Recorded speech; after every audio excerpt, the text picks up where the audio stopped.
Paddy the Baddy's mad. He is mad. He's going crazy. So he's cut a promo from the hospital that he's in at the moment, and I want to break this down. So I'm going to quote what he has said, and then we're going to break it down slowly. I'm going to try and avoid the swear words because I don't want to get demonetized or banned. So here we go. I'm reading it from the computer. Oh, Jared Gordon did so well. He only done well because my ankle was effed. And he's just being a little girl going on every interview site. I'm going to punch his head in towards the end of the year. I'm going to run it back. I hope he beats Bobby Green because I'll snap his arm for him in one round. I had a boxing match with him and still won because you're S word. He's clearly, when he says this, because you're S word, looking at the camera. He then goes on to say, I hope he watches this. You're effing dog. You're so hard to say without words. You're effing rubbish. You couldn't beat me at my worst when you were at your best. So what does this show me? What does this show me? Breaking this down, it shows me that Paddy thinks he lost. Paddy thinks he lost the fight. Why do I say that? Who in their right mind calls out a fighter that they beat, who was only meant to be a stepping stone fight for them to go and fight ranked opponents? No one does that. No one in their right mind who has won and believes they have won rematches a guy who was a stepping stone fight which will delay things on their career. So this shows us Paddy thinks he lost. And I think he realizes, after hopefully watching the fight a couple of times, that most of us think he lost. And this for him, for his ego, and for his so-called legacy, I guess, will be a detrimental thing to have within that legacy. So for him, rematching Jared Gordon, going back and winning the fight convincingly, will hopefully erase that bad memory we have of him from our memory. And that's what I think he's trying to do here.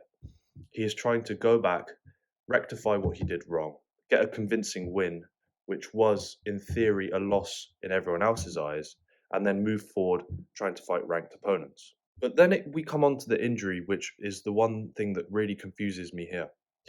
So the fight against Jared Gordon happened 4 months-ish ago. I don't have it up on my screen.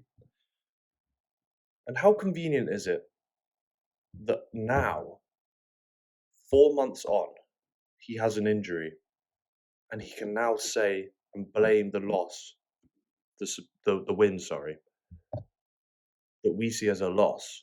He can blame that now on the injury he has. Now, why I say this is because why 4 months after a fight in which you claim to have an injury are we getting this problem sorted now? Surely if you had an injury during the fight, maximum a month later, you're getting that sorted. Do you see where I'm coming from here? 4 months after this fight, and he is only now getting the surgery. Is that not convenient?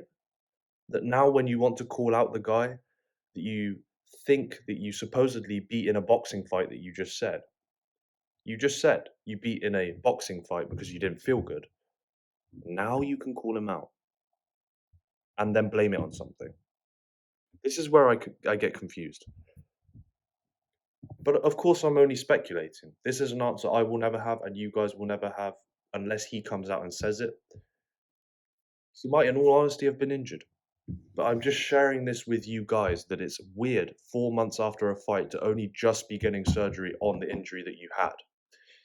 So these things don't really add up in my eyes, and I think that for you guys, it won't add up either. So could he be using this injury as an excuse to cut this promo?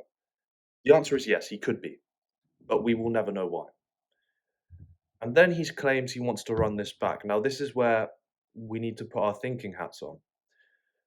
We can see from this video, and hopefully from the thumbnail of my video, that he needs to lose weight again. So let's do some maths. I'm terrible at maths, but let's do a little bit of maths. Let's say 3 to 4 months recovery on the ankle. Let's say 4 months to be safe. 2 months with rehab and losing the weight. And then another 8-week training camp. So that's 2 months, roughly, to get back into shape to fight Jared. That's around December, January time. And Paddy's very good at garnering attention. He's very good at keeping people's eyeballs on him. But do you guys think, and this is a question for you guys to answer, that he can hold interest for that long in a fight which wasn't that big?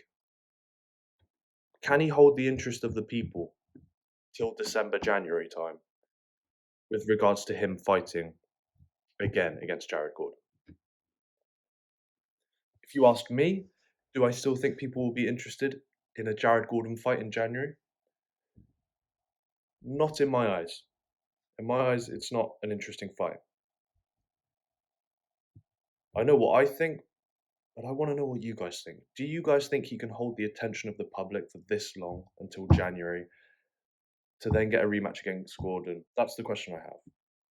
Will people still want to see him fight Jared Gordon, which was only meant to be a stepping stone fight? No one calls out a guy that they've beat in a stepping stone fight, which was meant to be a fast track to ranked opponents. No one does that if they think they won.